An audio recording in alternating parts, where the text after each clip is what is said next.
What is up, everybody? Thank you for joining the Sportlight podcast. Today we're going to talk about whether or not young people should specialize in sports or whether they should play a variety of sports. Welcome to the Sportlight podcast for parents, coaches, and athletes. The Sportlight refers to the time in an athlete's life when they have increased ability to affect the culture around them and the increased opportunity to learn life's lessons through sports. This podcast aims to help parents and coaches capitalize on their athletes' precious time in the Sportlight. The Sportlight podcast is brought to you by Especially for Athletes program. Hello, everybody. Welcome to the Sportlight podcast. So today we're going to tackle the topic of specializing in sports too young. And there's just a couple of warnings for parents to consider as they feel like maybe they're getting pressure from places to have their kids specialize in a certain sport at such a young age. And so there's some things to consider as we help our children make that decision. And before we encourage them or let someone else encourage them to quit everything else and specialize in a single sport, there's a couple of things. First of all, it limits their exposure to sports that they may actually have a better future in. We'll talk about that first. And second, it may lead to more propensity for injury.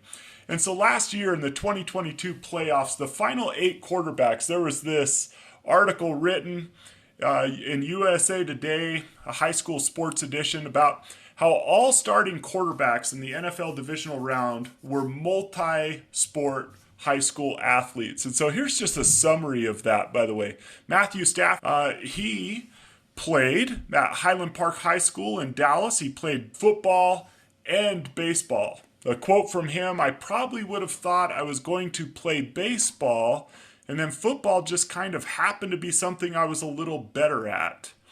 And so that was his quote. Kind of an interesting little note about him. He was a high school teammate, baseball teammate of Clayton Kershaw.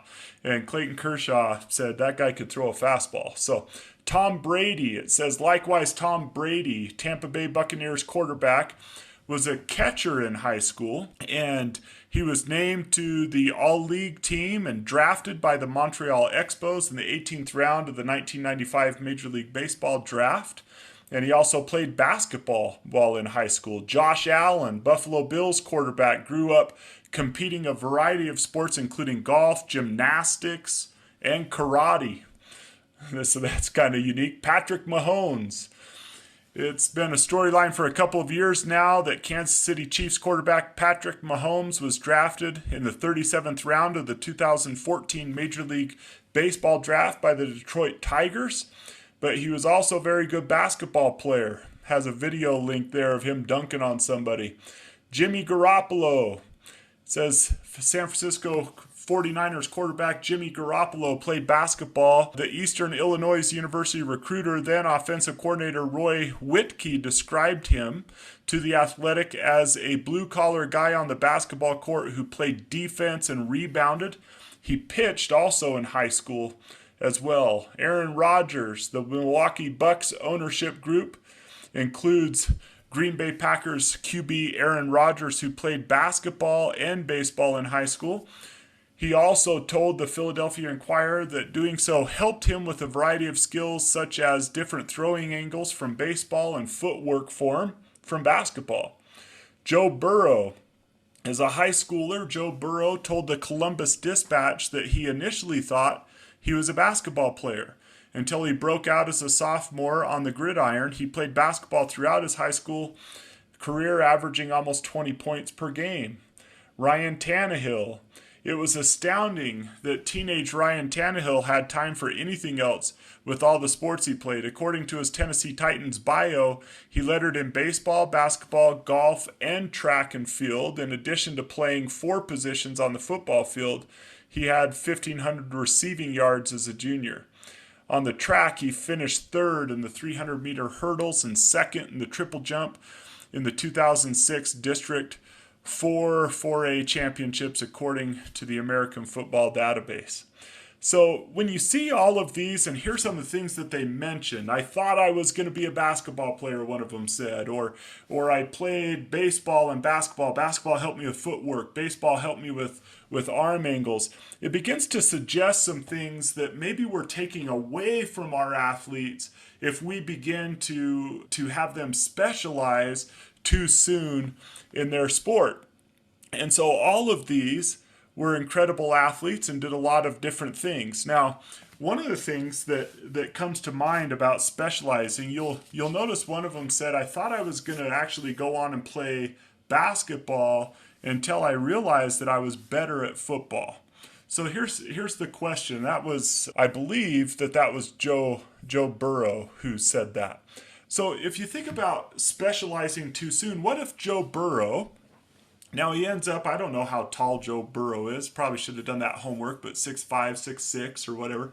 6'5", 6'6", there's a lot of guys like that in the NBA, but they're pretty remarkably athletic if they're that height and playing at a high level in the NBA. And what if Joe Burrow would have said, okay, I'm a tall kid, basketball's my thing, and never would have broke out that sophomore year and realized all of the talents and abilities that he had as a football player.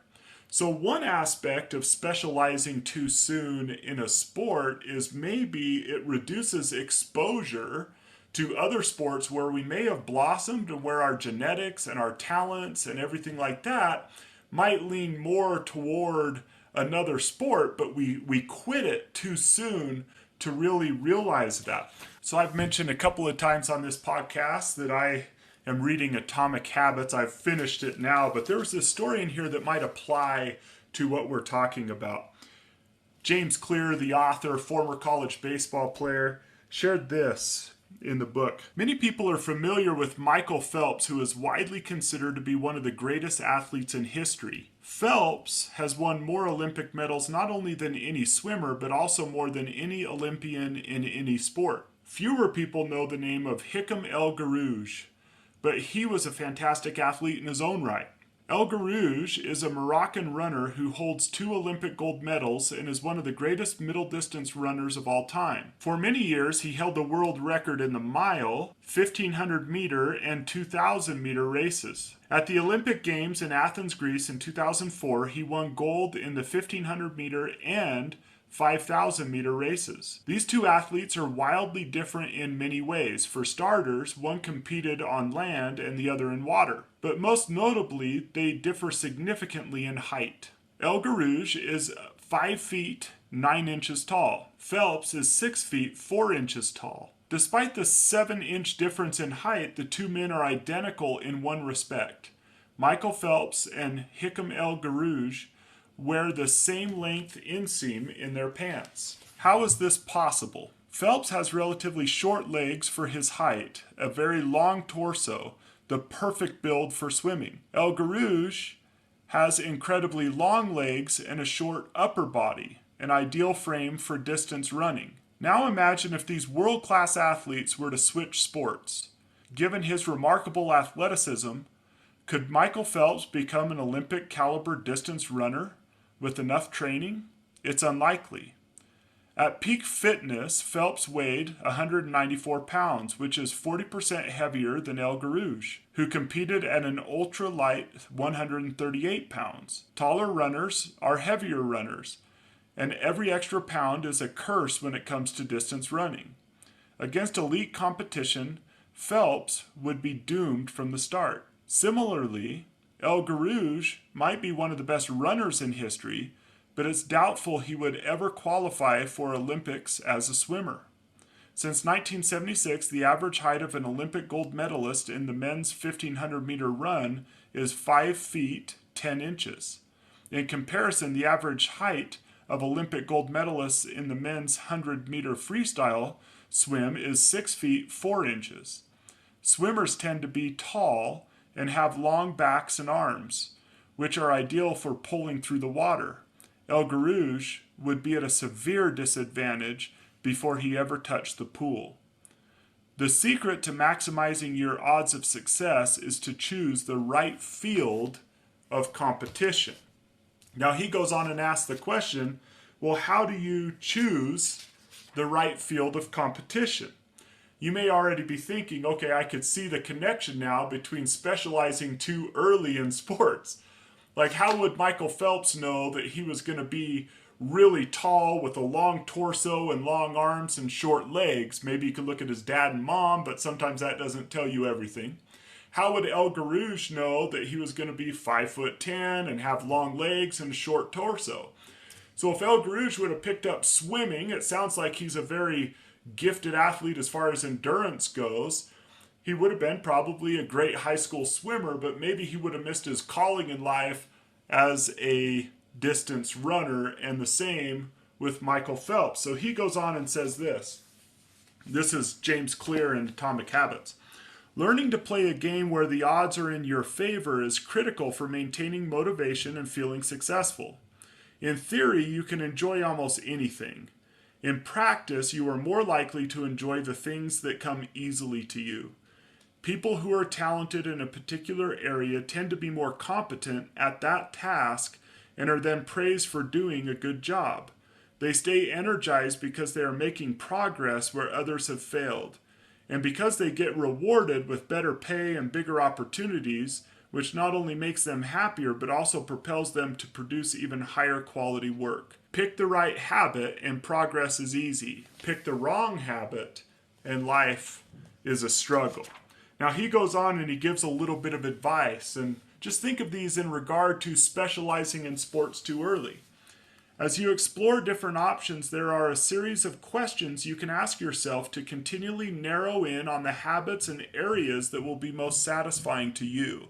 Imagine a young person now that's high school or younger playing a variety of different sports and asking themselves these questions.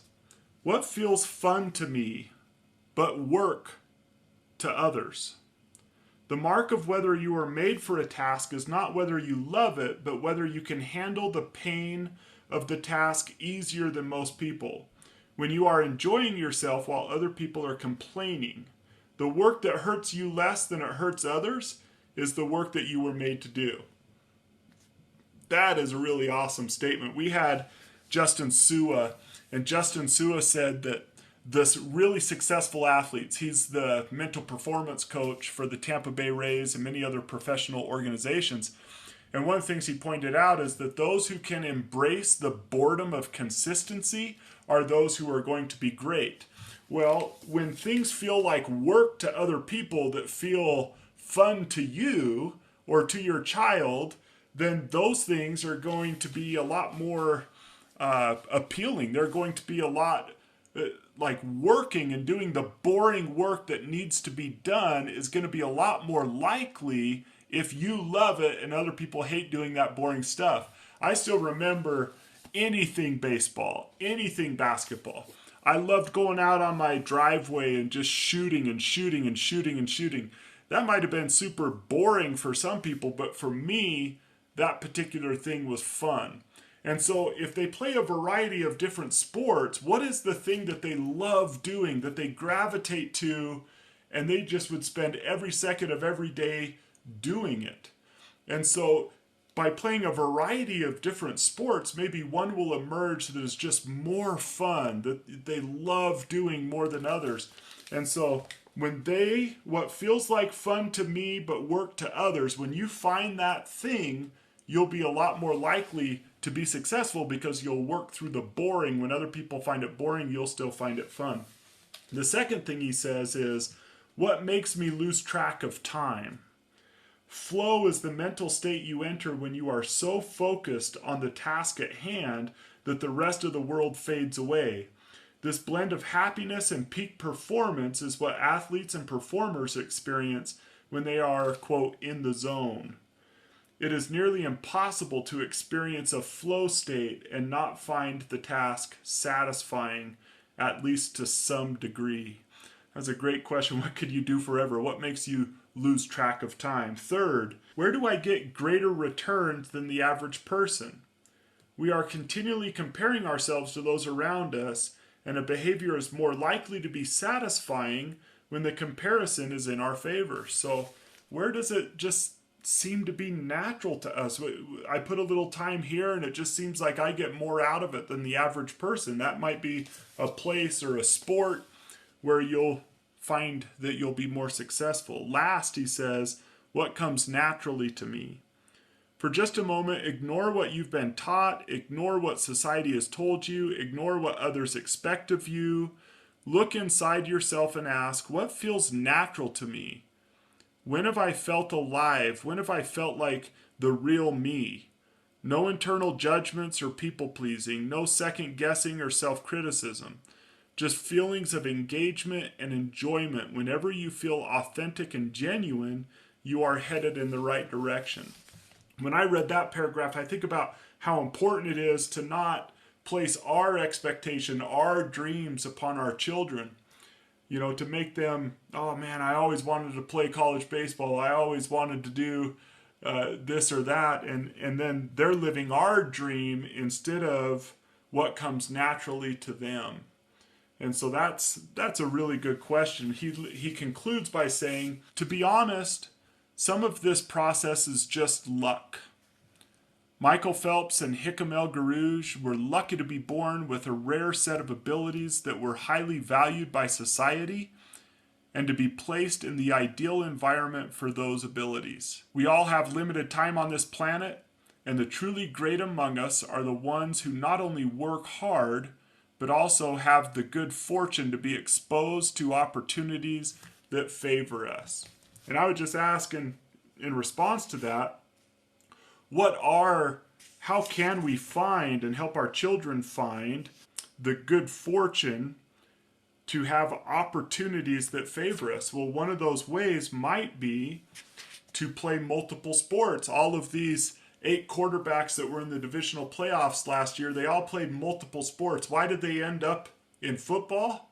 Well, they played these multiple sports, they didn't specialize, and they realized that they had a lot of talents in football, and eventually those talents began to blossom into the greatness that is required of one who's going to be a quarterback, an NFL quarterback. And so it's really interesting to see how that worked out for them. And as we encourage our kids to play a variety of different sports, it will expose them to maybe a sport that they would not have initially thought of, but where their gifts and talents actually are more suited for those things. The other thing that article suggested is that burnout is a real issue. Some kids maybe have real talent to be a football, basketball, volleyball, tennis, or whatever it might be player, but when they dedicate so many hours to one particular thing, burnout and boredom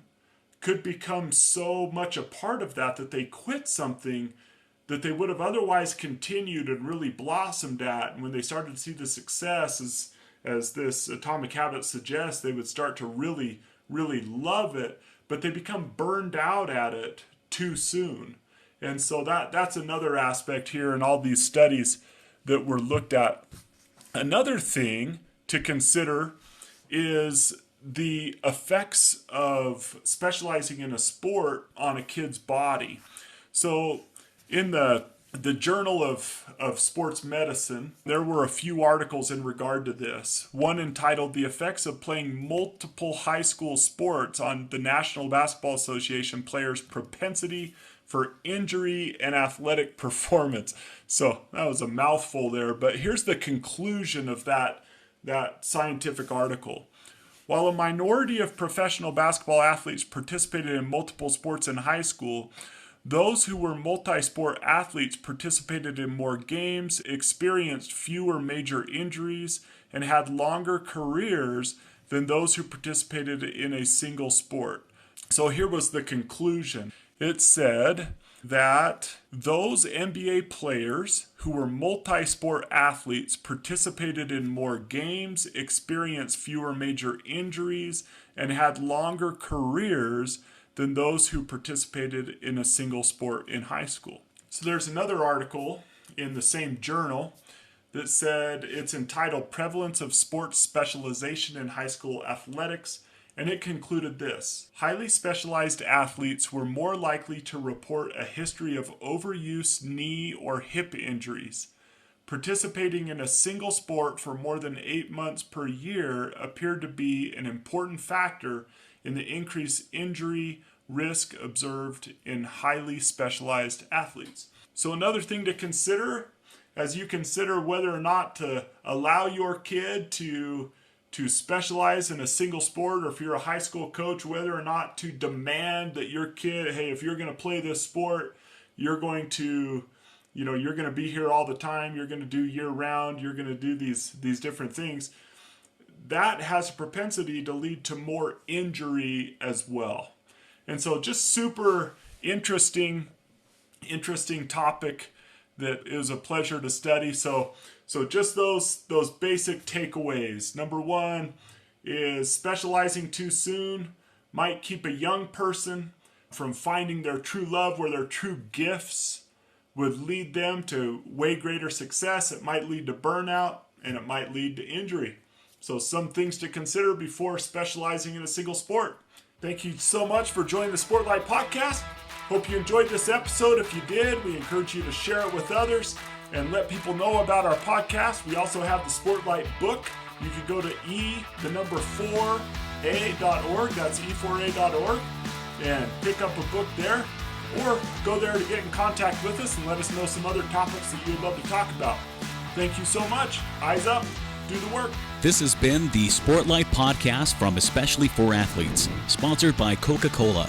You can learn more about Especially for Athletes by visiting the website at especiallyforathletes.org. You can also learn more about the book, The Sportlight, by Shad Martin and Dustin Smith at especiallyforathletes.org/book.